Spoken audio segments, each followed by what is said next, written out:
guardó en un principio, corrió, huyó de Aquiles. No es como Héctor, ¿por qué? Porque Héctor finalmente se para y se enfrenta, al final se enfrenta a Aquiles, aún sabiendo que va a morir. Paris no hace eso, Paris se acobarda y siempre continúa siendo un personaje cobarde, ¿verdad? Y finalmente Príamo, el padre de Paris y de Héctor, es el rey de Troya. Y fíjense lo que nos enseña el personaje de Príamo. Príamo, chicos, cuando llega Aquiles a la ciudad y exige pelear contra Ulises, Príamo llora. Y dice el texto que llora como un niño. Y es una imagen muy fuerte porque sabemos que es el rey de Troya. E imaginar o pensar que el rey de Troya está llorando como un niño es una imagen muy fuerte. ¿Qué significa esto? ¿Por qué llora? Igual que su esposa Écuba, la madre de Héctor. Écuba también llora. ¿Por qué lloran los reyes de Troya? ¿Por qué lloran? Porque saben que su hijo inexorablemente morirá. Inexorablemente, inevitablemente morirá. ¿Qué nos enseña esta parte? Pues que ante el destino de los seres humanos nada se puede hacer. Ni el ser más poderoso o más rico de este mundo, ni el rey más importante de este mundo puede hacer algo contra el destino de los seres humanos, ¿verdad? Ni el rey de ni la reina de Inglaterra, ni el rey de España, ni el rey de no sé dónde, o sea, nadie puede hacer nada contra el destino. Eso es lo que nos enseña esta parte de la Ilíada. La Odisea, por otra parte, les comentaba, es la continuación. ¿Cómo continúa la Odisea a lo que nos narra la Ilíada? Bueno, ya hablamos del caballo de Troya, entran los griegos a la ciudad de Troya, entran a la ciudad con ayuda del caballo de madera, incendian la ciudad, destruyen la ciudad, vencen a los troyanos, ¿verdad? Y es como termina la guerra finalmente. Entonces, cuando termina la guerra, los griegos empiezan a regresar a sus casas. Tienen 10 años de estar en guerra. Significa que tienen 10 años sin ver a sus esposas, sin ver a sus familias, a sus hijos, ¿verdad? A sus padres. Entonces, después de 10 años de guerra, regresan a sus casas.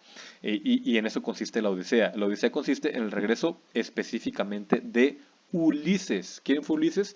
Quien crea el caballo, quien se le ocurre crear el caballo de madera. ¿Se acuerdan? Entonces a Ulises se le conoce también como Odiseo, por eso la obra se llama la Odisea, por Odiseo o Ulises. Entonces esta obra consiste en que Odiseo o Ulises tarda 10 años más en regresar a su casa, la isla de Ítaca.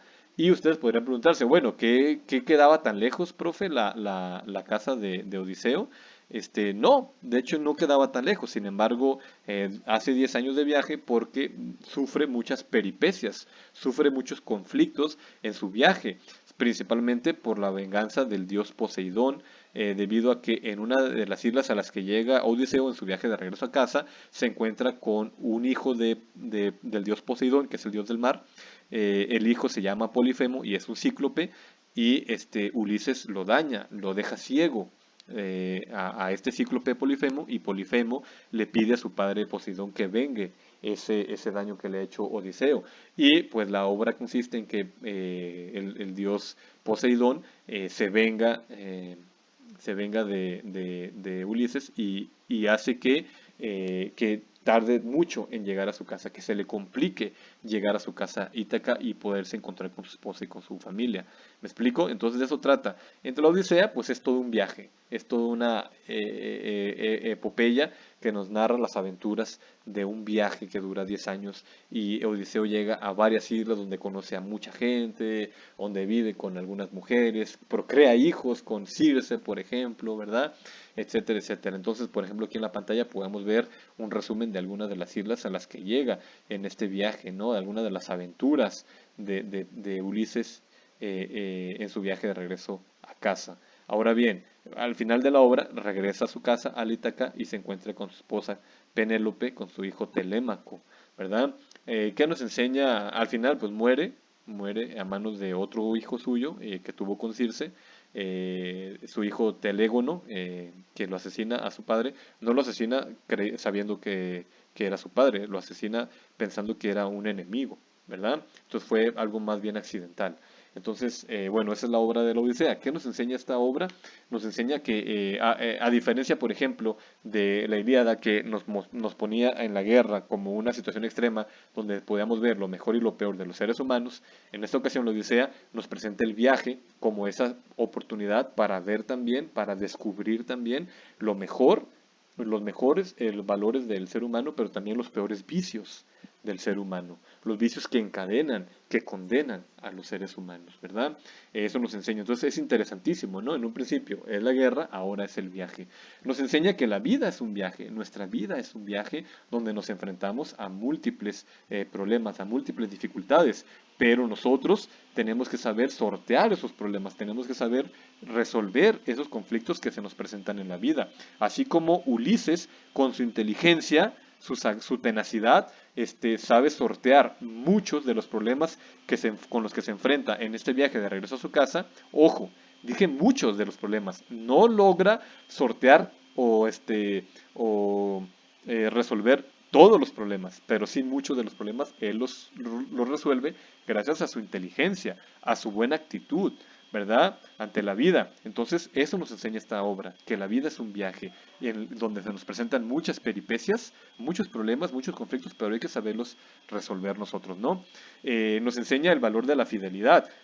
Ulises no fue fiel a Penélope, estuvo con Circe, tuvo hijos con Circe, estuvo aproximadamente 7 años con Calipso, otra mujer, ¿verdad? Él no fue fiel, pero su esposa fue fiel durante 20 años. ¿Por qué 20 años? 10 que duró la guerra contra Troya y 10 que duró su viaje de Ulises, su viaje de regreso a casa. Fueron 20 años donde Penélope estuvo sola, sin marido, y tuvo muchos pretendientes que le exigían elegir a uno de ellos como su nuevo amante. Ella se mantuvo siempre fiel a su marido y nunca le dio un sí a sus amantes, nunca eligió a un amante. Entonces nos enseña el valor de la fidelidad. Nos enseña también la importancia de antes de morir reconciliarse con Dios y con la familia de uno, con los seres queridos de uno. ¿Y por qué digo esto? No es precisamente esto una clase de religión, sino que es una enseñanza que nos deja esta obra. Ulises, antes de morir, él logra reconciliarse con Poseidón. Poseidón, acuérdense, fue el dios que vengó lo que le hizo Ulises a su hijo Polifemo. Por eso duró tantos años el viaje de Ulises, ¿no? Por la venganza de Poseidón. Entonces, al final de la vida, de su vida, Ulises ofrece un sacrificio para reconciliarse con ese dios, para apaciguar la ira de ese dios. Y luego, más adelante, muere. Entonces, nos deja esa importante enseñanza. Antes de morir, el ser humano tiene que reconciliarse con sus seres queridos. Tiene que reconciliarse con el Dios en quien el ser humano crea, ¿verdad? También nos enseña que los hombres no podríamos culminar nuestro viaje, ¿verdad? Viaje en sentido figurado, sin el auxilio de los dioses, o según nuestra tradición judío-cristiana, pues sin el auxilio de Dios, ¿verdad? En el que nuestras culturas creen, ¿verdad? En el que la cultura judío-cristiana cree. Entonces, en este caso de la Odisea, pues no creían en el Dios judío-cristiano en el que creemos actualmente, ¿no? Sino ellos creían en varios dioses. Y por ejemplo, aquí podemos ver que mientras que un Dios hizo que sufriera durante 10 años su viaje de regreso a casa, sufriera mucho, ¿verdad? Pero fue por otros dioses, por ejemplo, por la diosa Atenea, ¿verdad? Por quien Ulises pudo finalmente llegar a Ítaca y encontrarse con su esposa y con su hijo y con su familia, ¿verdad? Entonces, si me explico, decir, otros dioses ayudaron a Ulises a poder llegar a su casa. ¿Por qué? Porque si hubiese sido por él solo, por él mismo, Ulises no habría llegado tan lejos, no habría llegado pues a Ítaca, habría avanzado, habría llegado a cierta isla, ¿no? Habría avanzado, digámoslo así, algo en su viaje, por su buena actitud, por su inteligencia, pero por sí mismo, ¿verdad? Por su inteligencia, por su actitud, como les digo, por sus fuerzas, no habría logrado llegar a Ítaca. Si llegó a Ítaca, repito, fue por ayuda de algunos de los dioses. Esa es otra enseñanza que nos deja esta obra, ¿verdad? Muy bien, chicos, entonces, pues bueno, básicamente eso era lo que les quería comentar. Aquí tengo la bibliografía que utilicé para esta presentación, para esta clase. Y pues nada, si tienen alguna duda, los leo por correo electrónico institucional o por Messenger o por Facebook, como acostumbramos. Hasta luego.